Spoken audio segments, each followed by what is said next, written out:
여러분 안녕하세요. 좋은 주식TV입니다.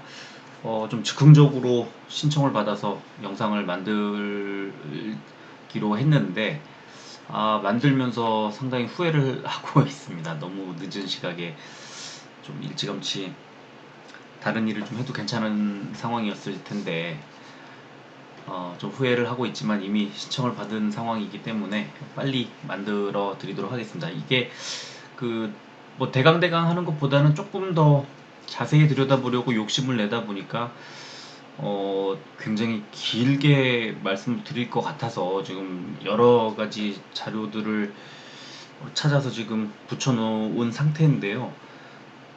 최대한 좀 서둘러서 빨리 할 수 있도록 그렇게 진행을 해 보도록 하겠습니다. 5종목을 신청을 받았기 때문에 그 5종목 이후에 들어온 그 신청하신 종목은 지금 아예 종목을 아직 보지도 못했고요. 제가 번호를 매겨서 순서대로 LG전자, 에코프로 BM, 포스코케미칼, 대명에너지, SDN 이렇게 5종목을 선착순으로 받았고요. 지금부터 하나씩 소개를 해드리고 그 뒤에는 어떤 종목을 추가로 한 서너 종목, 글쎄요, 5종목 정도가 더 있는 것 같은데 조금 더 넘는지도 모르겠습니다만 약속대로 5종목만 하고요. 5종목도 지금 추리고 제작을 하려고 하다 보니까 좀 많은 것 같아요. 만약에 아까 이런 상황일 거를 짐작했다면 3종목이나 4종목 정도만 좀 했으면 어땠을까 하는 생각이 듭니다. 일단 너무 늦었으니까 빨리빨리 조금 어, 속도를 내서 좀 진행을 해 보도록 하겠습니다. 첫 번째는 LG전자입니다. LG전자 우리 뭐 다 사실 다 알고 있죠. 어떤 회사인지 다 알고 있는데요. LG전자는 또 알고 있는데 최근에 아마 주가가 많이 빠져서 걱정스러워서 아마 어, 신청하신 것 같아요. 일단 LG전자는 HNA라고 하는 홈 어플라이언스 앤 에어 솔루션이라고 하는 사업 부문에서 냉장고, 세탁기, 에어컨, 청소기 같은 제품을 만들고 있고 또 홈 엔터테인먼트 HE라고 부르는 TV, 오디오, 뷰티 기계 요즘에 뭐 얼굴에 이렇게 씌우는 그런 거 만들고 그런 이제 부문이 따로 있고요. 그 다음에 자동차 부품 만드는 VS라고 하는 사업 부문이 있고 그 다음에 비즈니스 솔루션스 해가지고 모니터, PC 같은 것들을 만드는 어, 부문이 있고 그다음에 LG 이노텍과 그 종속 기업을 이제 카메라 모듈, 기판 소재, 모터 센서 등등에 해서 이제 이노텍이라고 하는 그리고 여기에 설비 제작을 하는 기타 부문 이렇게 6개 부문으로 나뉘고요. 그래서 이제 매출을 1분기 매출을 보면 일단은 냉장고, 세탁기, 에어컨을 만드는 H&A 부문이 가장 매출 규모가 많고요. 그리고 그 HE, TV, 오디오, 뷰티기와 그다음에 이노텍의 카메라 모듈 부문이 비슷한 그런 상황이고요.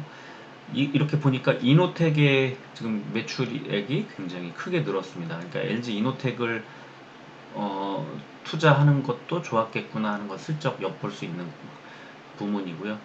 그리고 지역별로 보면은 국내가 아무래도 제일 많고 그리고 북미, 유럽, 아시아 중에서는 이제 중동과 중국은 제외한 그런 수치로 보입니다. 그렇죠? 그래서 이렇게 지역별 매출 실적이 이렇게 나오고 있고요. 그래서 지금 LG전자는 이미 잠정 실적이 나왔죠. 그래서 보면은 이제 전년 동기 대비해서 매출액은 15%, 영업이익은 마이너스 12% 역성장을 했습니다. 그렇게 좋은 실적을 내지는 못했죠. 뭐 삼성전자 이제 실적 나온 거 보면은 뭐 엄청난데 LG전자는 조금 어, 못 미쳤다 기대에 그런 생각을 할 수 있고요. 그래서 재무상태표를 보니까 매출 채권 그러니까 뭐 빚이죠 뭐 물건 주고 나중에 돈은 나중에 받게 되는 그 매출 채권이 8조 1천억 원이었는데 작년 말에 근데 1분기 말에는 9조 4천억 원으로 1조 3천억 원 정도가 매출 채권이 늘었습니다. 그리고 재고도 늘었죠.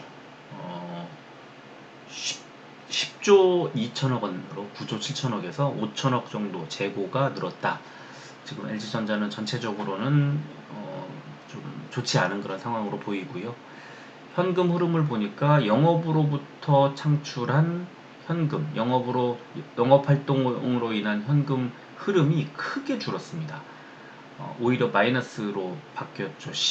1376억 원이 마이너스. 그러니까 영업 활동 자체가 좀 막혔다는 그런 뜻이고요. 그 다음에 밑에 재무 활동 보시면은 단기 차입금, 그러니까 단기 차입금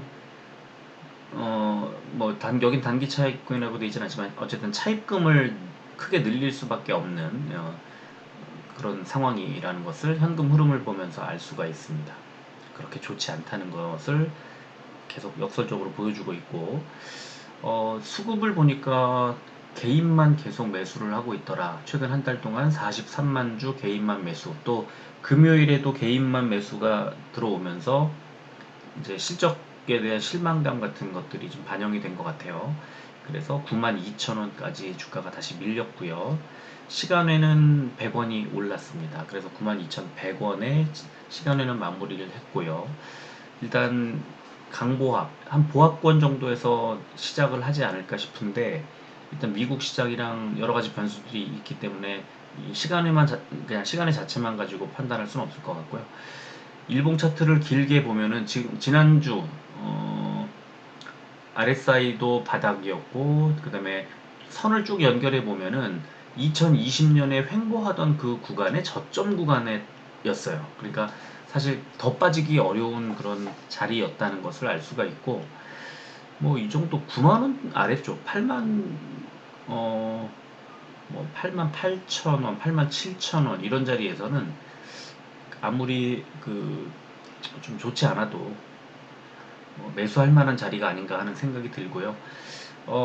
LG전자가 지금 2021년 초부터 19만 원대부터 지금 8만 원대까지 거의 주가가 60% 정도 까여 있는 그런 상태인데, 일단 2분기 그 실적이 지금 이렇게 안 좋게 나왔죠. 영업이익이 마이너스 10% 정도 나왔고, 그래서 3분기 실적을 보면 3분기 실적은 굉장히 좋아지는구나 하는 것을 알 수가 있습니다. 물론 이제 1분기 때 워낙에 영업이익이 좋게 나왔기 때문에 이제 거기에는 못 미치지만 전년 동기 대비했을 때 81%의 성장, 그리고 4분기 때도 마찬가지로 9천억 원대를 유지하는데 매출액이 이제 20조 원대 넘어서서 21조 8천억 원대로 올해 4분기에는 분기 매출 기록을 또 매출액 기록을 갈아치울 가능성이 높은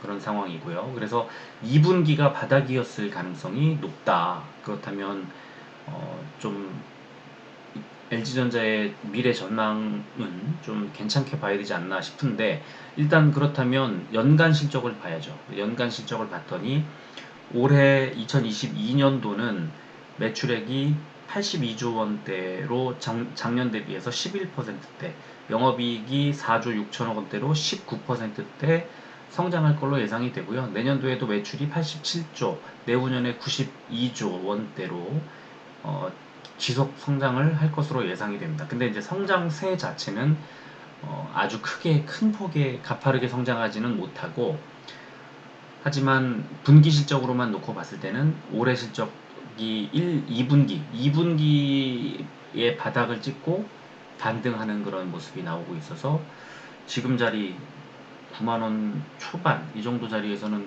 매수 가능하지 않을까 싶고요. 근데 목표 주가를 그렇다고 해서 상당히 높게 잡기도 좀 부담스러울 수 있을 것 같아요. 그러니까 지금 9만 원대 초반에 매수를 한다고 하면 제 생각에는 12만 원 정도의 그 작년 말에 횡보하던 구간, 그리고 그 구간이 지금 481선 아래쪽으로 이제 내려와서 121선 하고 481선 하고 이제 만나는 그 중간 지점 정도가 되는데요. 한 12만 원 정도를 목표로 삼고 투자를 하면 어떨까 하는 생각이 듭니다. 자, 그리고 에코프로비엠은 뭐 제가 매일 방송을 해드리고 있는, 제가 투자하고 있는 종목이기도 해서 이 종목을 왜 신청하셨을까라고 생각을 해봤는데, 뭐 종목을 잘 알고 모르고 이런 걸 떠나서 최근에 지금 그 증권사들의 전망 이런 게 좀 낮아지고 있고 눈높이가 조금 낮아지고 있는 데다가, 그 다음에 그 무상증자 하고 난 이후에 여러 가지 그 이제 다음 주 15일 날 무상증자 물량이 대거 이제 들어오게 되면, 사실은 유통 물량이 많이 늘면서 이제 그 주가, 그리고 유상증자 물량까지도 좀 들어오고 그랬기 때문에 주가 전체적으로 주가가 좀 희석되는 거 아닌가 하는 그런 우려가 나올 수 있는 지점이라고 봅니다. 그래서 그런 것들이 그런 것들에 대한 그 걱정이 좀 어, 여러 가지로 모여서 이렇게 말씀을 하신 것 같고요. 뭐 간단하게 좀 설명해 드리도록 하겠습니다. 에코프로 BM은 양극 소재, 그러니까 양극재와 양극 활물질을 개발하는, 이 양극재만 개발하는 회사입니다. 양극재 거의 100% 매출을 기록하고 있고, 이렇게 양극활 물질의 종류는 NCA와 NCM이다 이렇게 설명을 하고 있습니다. 요 양극재만 만들고 있고요. 매출 보면은 그냥 양극재가 99.5%, 뭐 기타 임대 수입 등등 해서 0.5%니까 양극재 회사라고 그냥 보시면 될 것 같고요. 연구개발 실적을 보면은 2013년도 이후에 하이니켈계 양극 활물질 개발 이후에 이제 계속 양극재 관련해서만 만들고 있고, 지금 진행 중인 5개를 보면 차세대 양극 소재 개발이라는 어, 기술 개발을 지금 지속적으로 하고 있다는 걸 알 수 있습니다. 그리고 앞으로 투자 계획을 보면 단계적으로 증설을 계획하고 있으며 다양한 투자를 지금 실제로 하고 있고요. 그 다음에 그 에코프로 EM의 캠6 공장이 2021년 12월에 조기 양산을 개시해서 올해 3월부터 전체 연간 36,000톤 풀 캐파 가동을 시작했다, 이런 공시도 나와 있습니다. 근데 이제 자세한 그 정보 유출을 우려해서 자세한 것들은 이제 공시하지 않겠다고 하면서 굉장히 많은 투자를 하고 있어요. 이 2차 전지주 중에서는 에코프로 BM과 포스코 케미칼이 거의 손에 꼽을 수 있는 엄청난 투자를 많이 하고 있는 회사로 아시면 될 것 같고요. 그리고 신규 사업을 올해 2월 말에 신규 사업을 발표했는데, 아까 차세대 양극재 개발이라는 거 지금 좀 전에 보여드렸죠. 연구 계속 진행하고 있고요. 그 다음에 전고체 전해질 개발이라는 것도 지금 진행하고 있는 사업이다. 그래서 신규 사업을 꾸준히 하고 있다, 이렇게 아시면 됩니다. 자, 그래서 재무 상태표를 보니까 뭐 일단 아까 LG전자처럼 매출 채권이 많이 늘었어요. 작년에 2,473억 원에서 3,867억 원으로 1,400억 원 정도의 매출 채권이 늘어있는 상태고, 또 재고 자산도 3,393억 원에서 5,230억 원으로 재고도 많이 늘어있는 그런 상태로, 이제 재무 상태를 보면은 약간의 이제 우려가 좀 될 수 있는 그런 지점이라고 보입니다. 그리고 현금 흐름을 보면은 영업활동 현금 흐름이 작년에 마이너스 100억 원에서 올해 마이너스 1638억 원으로 굉장히 큰 폭의 어떤 그 안 좋은, 좋지 않은 그런 모습을 보여주고 있고요. 여기에는 특징적인 걸 제가 V 표시를 해놓은 건데, 유형 자산 취득 해가지고, 지금 유형 자산이라면 뭐 공장이라든가 기계 설비라든가 이런 거잖아요. 그래서 대대적으로 투자를 하고 있다는 것을 현금 흐름을 통해서도 알 수 있고, 다만 단기 차입금 차입하는 것이 1360억으로 작년에 472억 원에 비해서 900억 원 정도를 많이 늘렸고요. 그 다음에 장기 차입금도 작년에 없었는데 올해는 크게 늘렸습니다. 그래서 382억 원.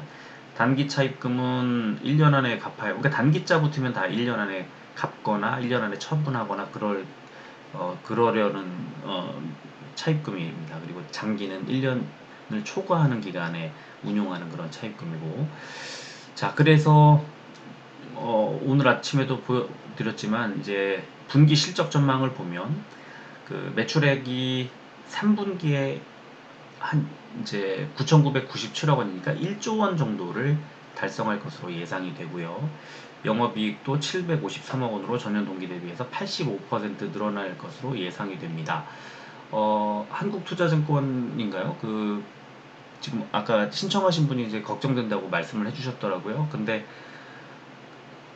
한국투자에서도 지금 에코프로비엠의 이 수익성 그리고 실적의 어떤 성장성은 전혀 의심하지 않고 있고, 약간의 영업이익률을 조금 조정하는 그런 내용이 담겨 있습니다. 그래서 뭐 크게 보면은 뭐 걱정할 필요는 없을 것 같은데, 목표 주가를 기존에 한 18만 원대 정도에서 14만 원으로 지금 낮춰 잡다 보니까 좀 걱정이 된다고 말씀하셨고, 이거는 그렇다면은 단기적으로는 이게 8일날 나왔죠? 8일날 나왔는데 단기적으로는 조금 좋지 않을 수 있습니다.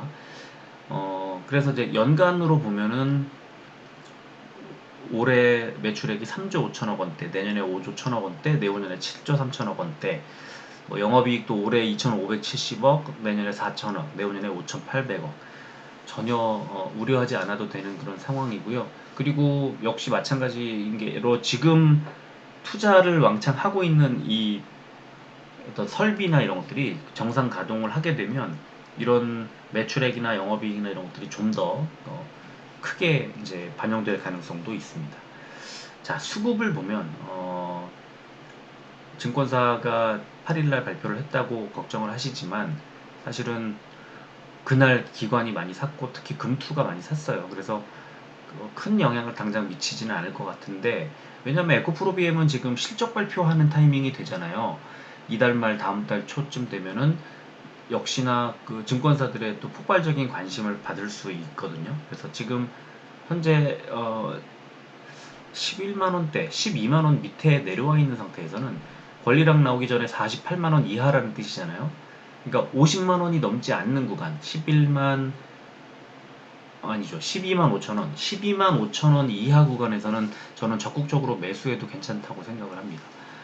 그래서 어쨌든 지금 금요일에 또 걱정하지 않아도 좋을 수급이 나왔고요. 뭐 시간에는 100원 빠졌으니까 큰 의미는 없을 것 같고요. 그리고 일봉 차트는 계속 보여드립니다만 241선, 분홍색 241선에 가까이 붙었을 때 매수 신호, 밑에 RSI도 그렇고 뭐 MACD도 지금 돌고 있고, 그래서 지금 현재 자리는 크게 우려할 만한 자리는 아닌 것 같고요.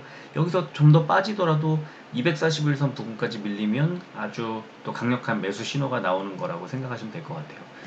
자, 그리고 세 번째 종목 포스코 케미칼, 국내 유일의 흑연계 음극재 회사인데 또 국내 유일의 양극재와 음극재 소재를 동시 생산하고 납품하는 2차전지 소재사다, 이렇게 소개를 하고 있고요.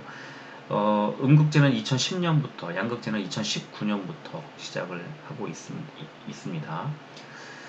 그래서 사업 부문이 내화물 사업, 라임 화성 사업, 에너지 소재 사업으로 나뉘어 있고요. 이렇게 세 가지. 그래서 주요 고객이 내화물 사업은 포스코, 지금 포스코 홀딩스, 그리고 라임 화성 사업은 포스코 홀딩스와 OCI 등등에 가고 있고, 에너지 소재 사업은 LG 에너지 솔루션, SK온, 삼성 SDI 등으로 가고 있다, 이렇게 밝혀놓고 있고요. 매출 보면은 전체 그 6,645억 원의 매출액 가운데 에너지 소재, 음극재와 양극재가 대충 절반 조금 못 미치는 그런 정도로 제일 매출 규모가 크고요. 그 다음에 라임 화성 사업, 그리고 내화물 사업 순이라는 것을 알 수가 있습니다. 그리고 신규 시설 투자 계속 하고 있어요. 포스코 케미칼도. 그래서 미국의 GM사와의 합작, 이게 지금 최근에 나왔죠. 언제 나왔냐면은 5월 27일 신규 시설 투자 등 해서 이제 공시가 나와 있습니다. 양극재 제조 설비를 늘리고 있는데, 양극재 투자는 지금 영업 이익률도 그렇고 지금 아무래도 당분간은 양극재가 2차전지 쪽을 계속 이끌고 갈 가능성이 높기 때문에 이런 신규 시설 투자하는 것도 양극재는 주목을 받을 만하다고 생각을 합니다. 그래서 재무상태표를 봤더니 일단 뭐 유동자산 크게 그 변화 없고, 근데 매출 채권 역시나 작년에 2,392억 원에서 3,877억 원으로 1,500억 원 정도가 좀 늘었어요. 그리고 재고도 조금 늘었습니다만 한 400억 원 정도, 많이 늘진 않았고 좀 늘었습니다. 그래서 최근에 이런 제조업 회사들이 조금 쉽지 않은 그런 구간을 지나가고 있구나라는 걸 이제 알 수 있었습니다. 1분기 실적이 그렇게 나왔다는 거고요. 유형자산도 좀 늘었고 무형자산도 약간 늘었고, 그래서 지속적으로 좀 투자하고 있는 것을 확인할 수 있고요. 자, 부채를 보면은 단기 차입금이 역시 많이 늘었습니다. 아까 에코프로비엠처럼. 그래서 에코프로비엠은 유상 증자까지 했잖아요. 근데 역시 포스코케미칼도 단기 차입금이 571억에서 1107억 원으로 거의 2배 정도 늘었고요. 또 장기 차입금도 7,650억에서 8,006억 원으로 늘었습니다. 그리고 현금 흐름을 보니까 역시 영업활동 현금 흐름이 많이 안 좋아진 상태라는 걸, 작년에 마이너스 55억에서 올해는 마이너스 1889억이니까 굉장히 좋지 않은 그런 상황이고, 여기에 유형자산의 취득해서 1736억 원을 설비, 공장 이런 것들 취득하는 데 썼다는 걸 알 수가 있고요. 무형자산도 역시 작년에 8억 원 썼는데 올해는 62억 원 썼으니까 역시 유무형 자산에 지속적으로 투자하고 있다는 걸 알 수가 있습니다. 그리고 차입금이 작년에 1억 원이었는데 1분기에 이번에 902억 원으로 역시 그 현금 흐름이 좋지 않아서 차입을 해서 유무형 자산을 지속적으로 투자하고 있는 그런 흐름을 알 수가 있습니다. 포스코케미칼 지금 수주 잔고, 그러니까 계약을 해놓고 지금 아직 그러니까 수익을 발생시키지 못하고 있는, 이제 시간이 지나면 받게 될, 이제 수주해놓고 받지 못한 그런 잔액이, 수주 잔고가 지금 726억 원입니다. 그래서 총 1113억 원 중에 386억 원을 이제 납품해서 받았다는 거니까. 이제 못 받은 게 726억 원이라는 건데, 이게 여기 보시면 뭐 2022년도, 2021년도 지나간 거 있고, 2022년도 6월 말에 지나간 것도 있고, 올해 말까지 가는 것도 있고, 내년 말까지 가는 것도 있고, 골고루 지금 수주 상황이 이어지고 있다. 그래서 이거를 이제 시간 지나면은 매출액의 보탬이 될 겁니다. 그리고 지금 이제 분기 매출 현황 보면은 2분기까지는 계속 역성장하는 걸 확인할 수 있고요. 3분기 때는 매출액이 크게 늘지는 못하는데 영업이익은 한 17% 정도 늘 걸로 예상되고, 4분기 때는 영업이익이 전년 동기 대비해서 93%가 늘어날 것으로 그렇게 예상이 되고 있습니다. 그래서 연간 실적 전망을 보니까 올해 2조 7천억 원, 내년에 3조 7천억 원, 내후년에 5조 3천억 원으로 매출액이 큼직큼직하게 성장을 하고요. 영업이익은 올해 1,354억 원으로, 올해는 아무래도 1, 2분기 좋지 않았기 때문에 조금 성장을 하긴 하지만 11%에 그치고, 내년에는 2,300억 원대로 73% 성장, 내후년에 3,500억 원대로 51% 성장할 걸로 이렇게 예상이 되고 있습니다. 그러니까 성장성은 되게 좋은데, 일단 지금은 약간은 아직 좀 어두운 터널을 좀 지나고 있는 그런 느낌이죠. 포스코케미칼도 최근 한 달 사이에 수급이 많이 좋아졌습니다. 그래서 지금 주가는 못 가고 있지만 10만 3천 원 바닥 찍고 지금 10만 9천 원까지 올라와 있는 상태고요. 아직은 뭐 많이 가기는커녕 빠져 있는 상태라서 부담 없이 매수할 만한 자리가 아닌가 싶고요. 그리고 시간에는 0.46% 500원이 빠졌습니다. 일봉 차트 보시면 이게 이제 2020년부터인데, 2020년에 정말 크게 상승했거든요. 주가가 6배 올랐어요. 한 1년 만에. 1년이 채 안 돼. 그래서 이때를 일기라고 보고, 이제 제가 이제 1, 2, 3다 숫자를 표시해 놨습니다. 그리고 그 다음에 급등에 따른 후유증, 이 물량을 소화하는 과정이 거의 10개월 정도가 걸리면서 이때 횡보, 그리고 작년 말부터 하락, 그 다음에 지금 이 하락세에서 반등했다가 다시 반등하던 지점 부근까지 빠졌다가 이제 다시 반등이 나오는 그런 구간인데요. 자, 이렇게 보면 이제 바닥을 한번 다지고 두 번째 바닥을 다지고, 그리고 이제 반등하는 상황에서 한 14만 원 정도까지는 다시 올라가지 않을까. 그리고 뒤로 가면 갈수록 괜찮아질 겁니다. 포스코 케미칼은. 왜냐하면 실적이 좋아지니까. 그래서 실적 믿고 저점일 때 매수하면 괜찮을 것 같다는 생각이 듭니다. 자, 그리고 네 번째 종목 대명에너지 보겠습니다. 신재생에너지 사업의 주 발전원인 태양광과 풍력을 기반으로 사업 개발부터 설계, 조달, 시공 및 운영 관리까지 전 단계를 직접 수행하고 있는 회사.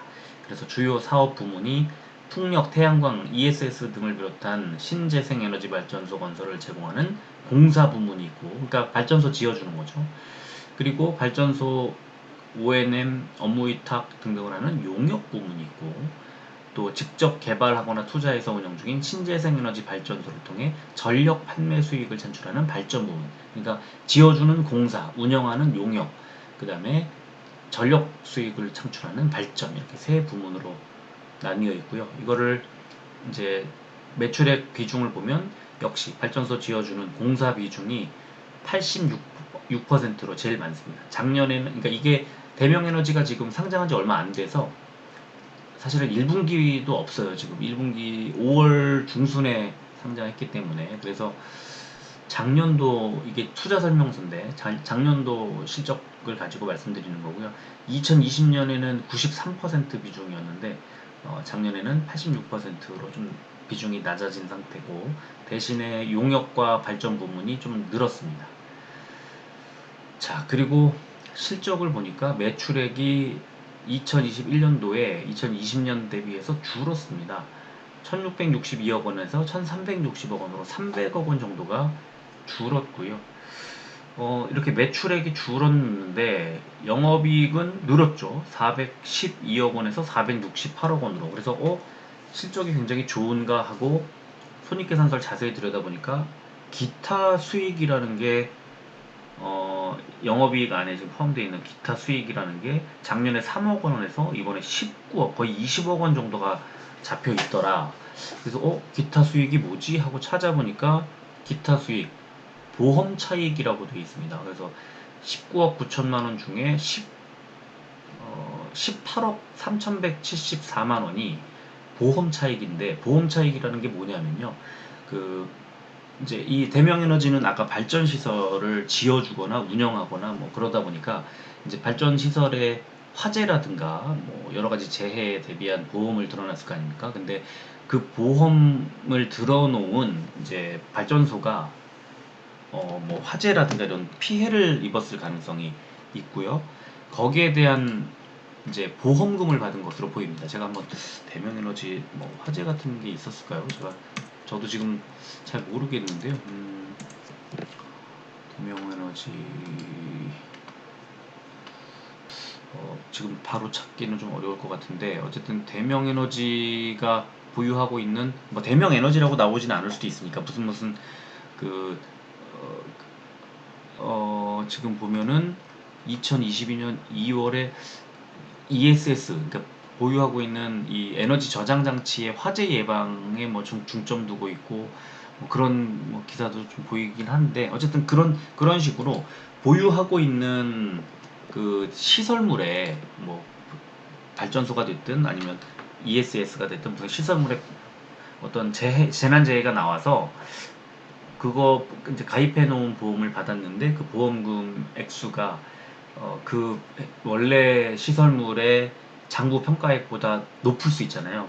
왜냐면 장부 평가액은 지금 감가상각이 계속 이루어지고 있는 상태였을 수도 있으니까. 그래서 그런 식으로 보험금이 더 많아져 버리면 이걸 차익을 이렇게 기타 수익으로 잡습니다. 그래서 18억 정도가 들어오면서 일시적으로 이 영업이익이 생긴 걸로 보이거든요. 2021년도에.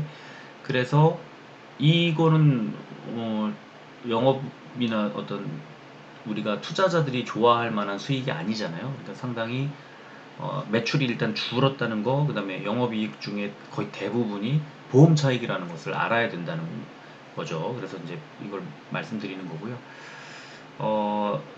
지금 이제 아까 그 그러니까 포스코 케미칼처럼 이렇게 수주 해놓고 아직 받지 못한 수주 잔고가 굉장히 많아요. 천만, 십만, 천만, 1664억 원. 1664억 원이면요. 아까 매출액이 1360억이었으니까 작년 기준으로 했을 때 1년 매출보다 더 많은 금액이 지금 아직 수주 받지 못한 그런 상황입니다. 이제 1664억 3638만 7천원입니다. 그러니까 아직 받을 돈이 공사와 용역을 합쳐서 그래서 시간이 지나면 이제 조금씩 이게 들어올 겁니다. 그래서 그거를 뭐 그때그때 공시를 할지 잘 살펴봐야 되고요. 재무 상태를 보니까 매출 채권이 줄었습니다. 2021년도 말보다. 그러니까 어떤 공사를 하거나 용역을 진행해 주고 받기로 한 돈, 나중에 받기로 한 돈이 줄었다. 그러니까 이미 받았다는 뜻이겠죠. 그래서 뭐 나머지는 들여다볼 만한 게 크게 뭐 없습니다. 예. 그리고 유동 부채가 조금 늘었는데 크게 늘진 않았네요. 예.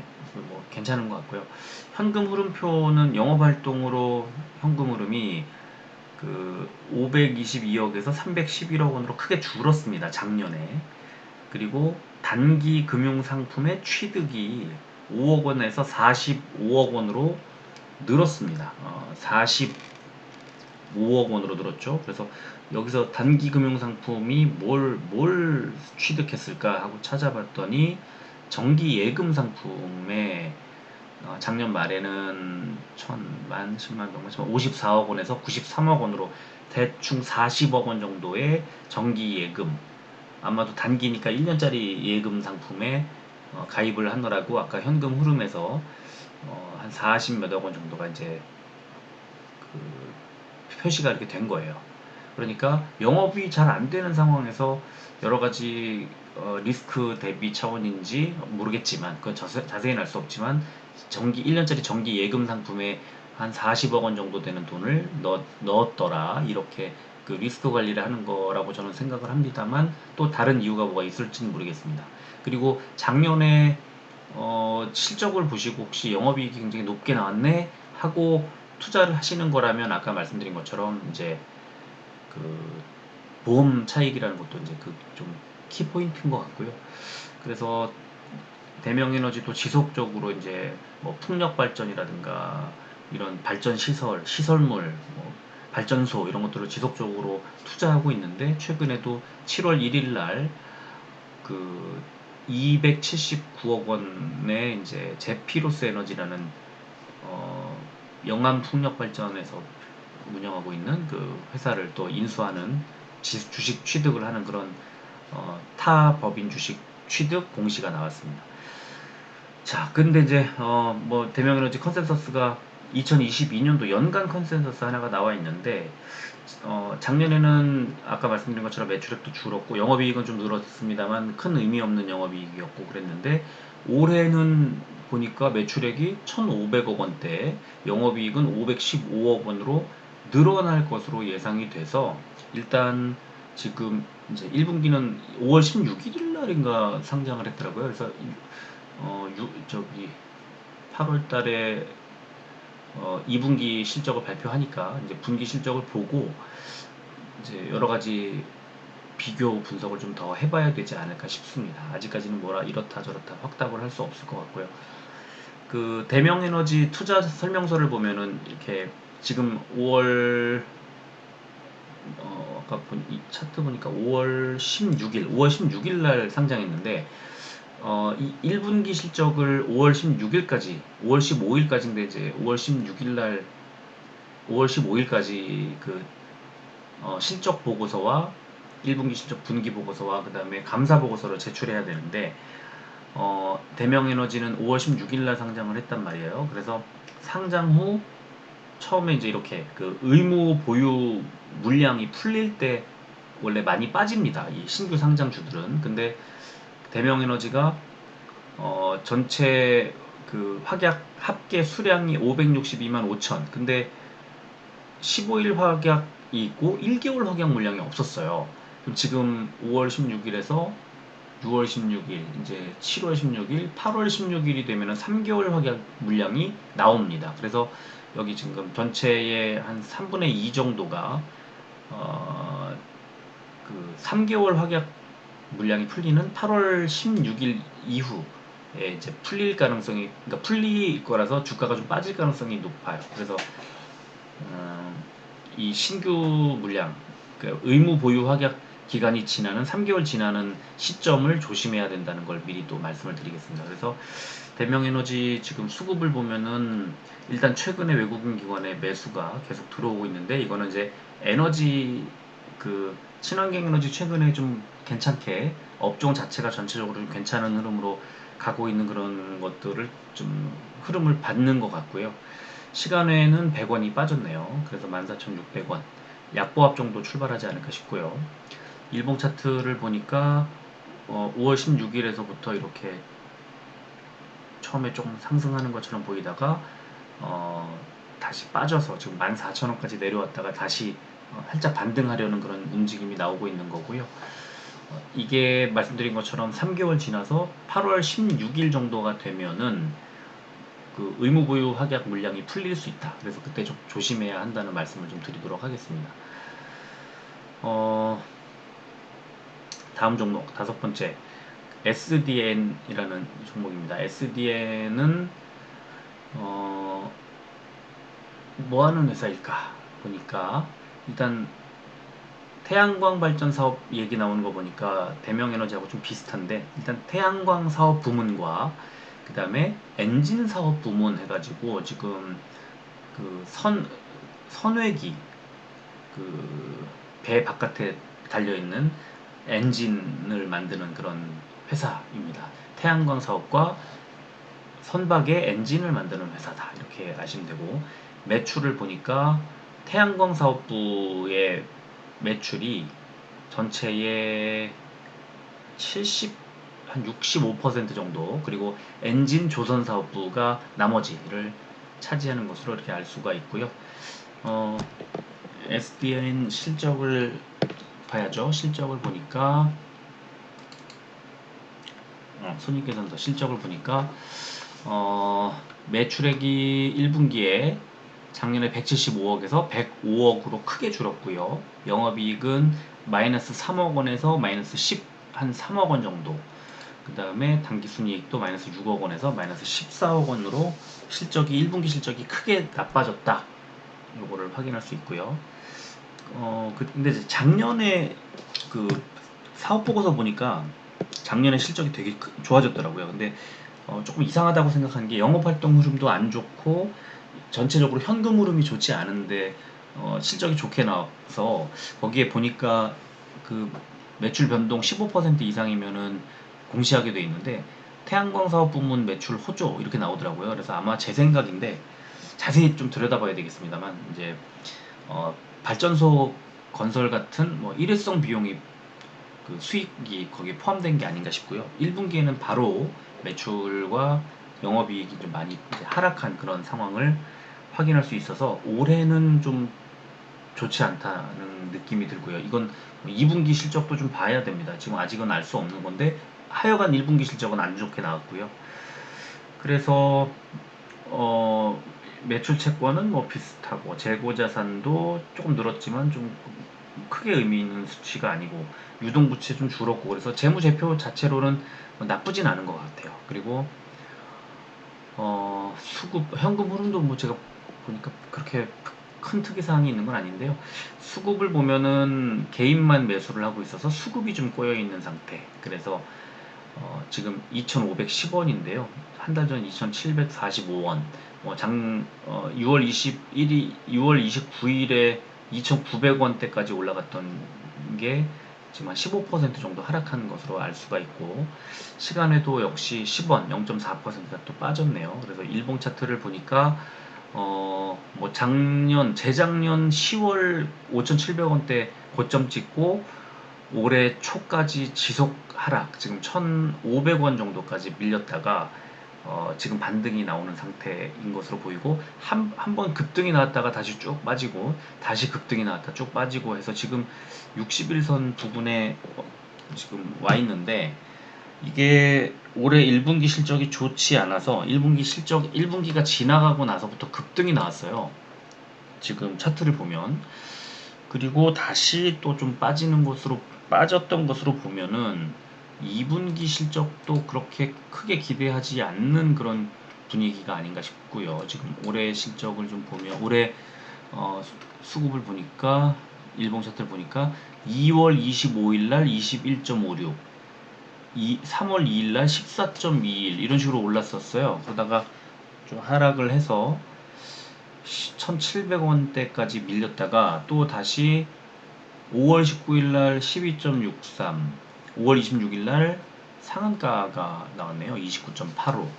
그리고 6월 3일 날에도 장중에 18%까지 올랐다가 빠져서 지금 그 급등과 또 횡보, 오랜 이제 하락, 그리고 다시 급등 이런 패턴이 2월 말에 한 번, 5월 말에 한 번 있는데 3개월 단위로 지금 움직이네요. 그래서 이것도 좀 특이하다. 왜냐면 2월 말에 급등을 한다는 것은 그 이제 3월 달에 나오는 게 뭐죠? 이제 그 결산 보고서 작년 실적에 대한 기대감이 아마 반영됐던 것 같고요.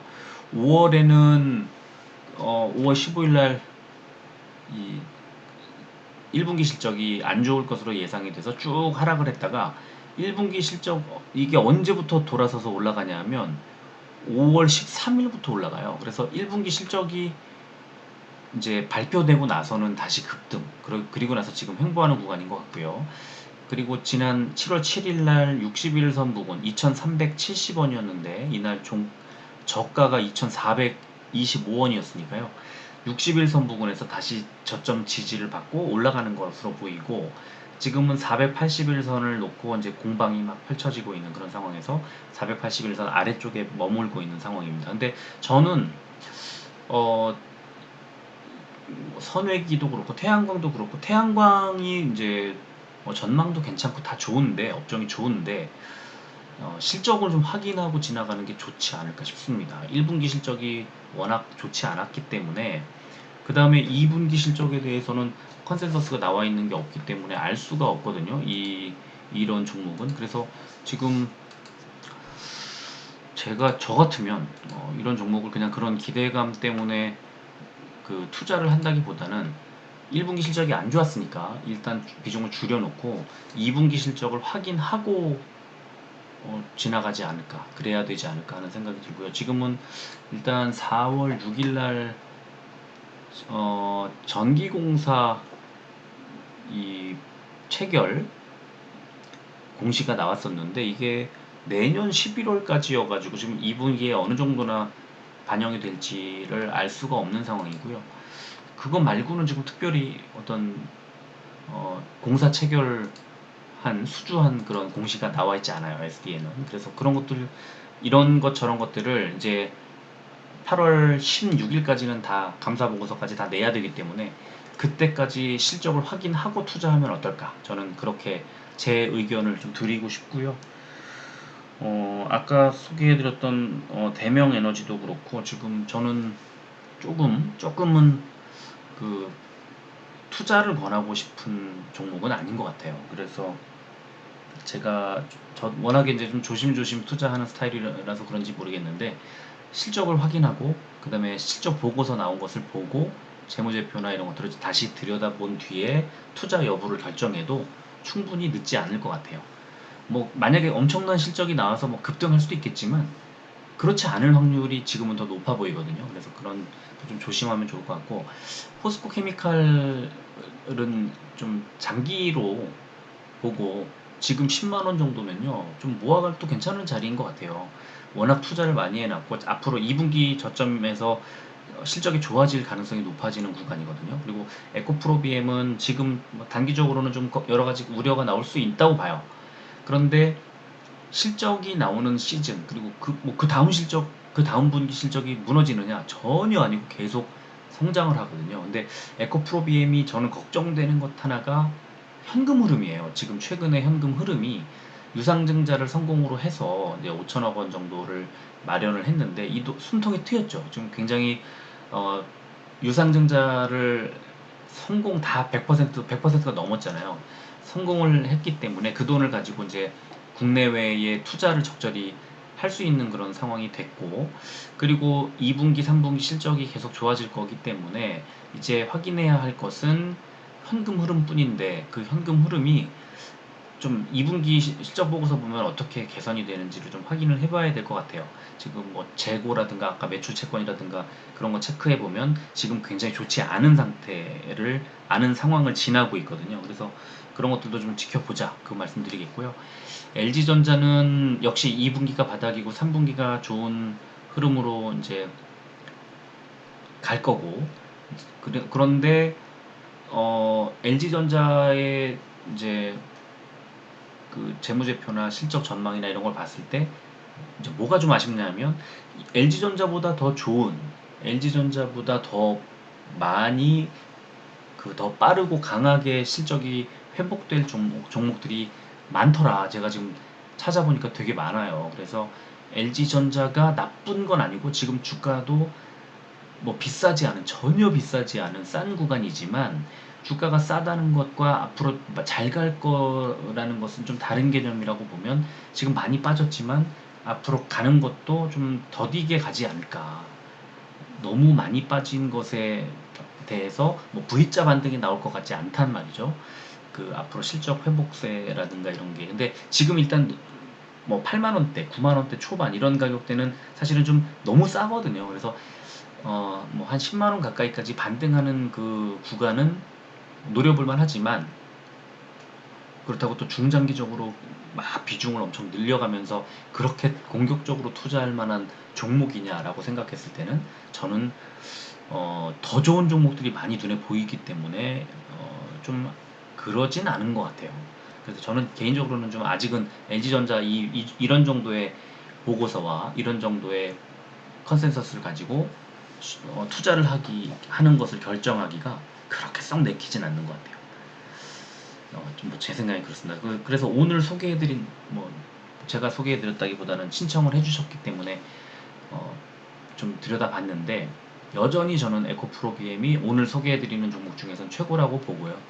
포스코 케미칼 정도가 주가 지금 정도에서 매수할 만한 그런 종목인 것 같고 LG전자는 뭐 사는 것은 괜찮지만 그 수익을 뭐 크게 거두기가 좀 어려운 그런 상황 아닌가 싶고 대명에너지와 SD에는 좀 더 확인하고 지나가자.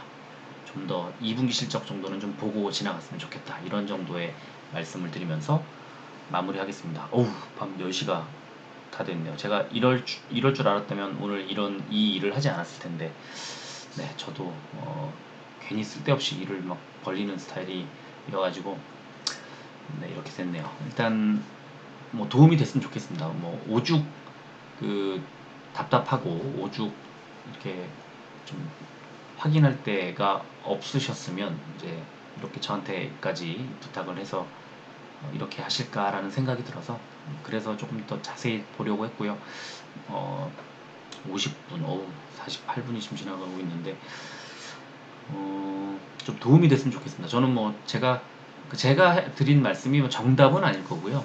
또 제 말이 뭐 틀리는 경우도 워낙 많기 때문에 그냥 참고만 하시면 좋겠습니다. 그래서 도움이 좀 됐으면 좋겠고 여러분들 투자하시는데 좀 여러 가지로 든든하게 좀 생각되는 그런 지점이 좀 있으면 좋겠습니다.